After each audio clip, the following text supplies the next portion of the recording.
আপোনালোকৰ মাজলৈ আজি বজাৰ এখন লৈ আহিছোঁ বন্ধু বান্ধৱীসকল। ঘৰ একোখনত ঘৰৰ সদস্যৰ পৰা আৰম্ভ কৰি আলহী অতিথিলৈকে আপ্যায়ন কৰিবলৈ যিমানবিলাক বস্তুৰ প্ৰয়োজন হয় তাতোতকৈ বহুগুণে অধিক বজাৰ কৰা হ'ল। কিয় কৰা হ'ল, কাৰ বাবে কৰা হ'ল, সকলোখিনি এই ভিডিঅ'টিৰ জৰিয়তে আপোনালোকৰ মাজলৈ লৈ আহিছোঁ। আপোনালোকে ভিডিঅ'টো সম্পূৰ্ণকৈ চাব বুলি আশা কৰিছোঁ।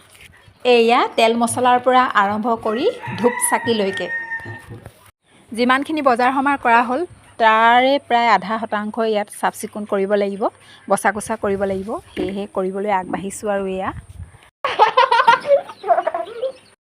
আমাৰ কাম কৰা আৰম্ভ কৰি দিছোঁ। কাম মানে এই বুট মগুবিলাক বাছি আছোঁ। মোৰ লগত সৰু ভণ্টিয়েও কাম কৰি আছে। কাইলৈ আমাৰ সকাম আছে নহয়, সেইটো কাৰণে আমি প্ৰসাদ বাচিছোঁ। এইয়া আচলতে এই বজাৰখন আমাৰ অহাকালি আমাৰ ঘৰত নাম এভাগীৰ আয়োজন কৰা হৈছে। সেইকাৰণে এয়া বজাৰ সমাৰসমূহ অনা হ'ল। আজি ভিডিঅ' বিশেষ বনোৱা কৰা একো হোৱাই নাই, সেইকাৰণে বোলো বজাৰখনকে দেখুৱাই দিওঁ। সৰু ভণ্টিৰ লগত কি কাম কৰিবা, চুপতিহে কৰি আছে। কোচা প্ৰায়খিনি কাম হ'লেই আৰু এইফালে দাইল, এইফালে বুট দাইল বচা হৈ গ'ল। এইফালে এইখিনি বুট, প্ৰসাদৰ বুট, আৰু এইফালে মগু, সকলোবিলাক হৈ গ'ল।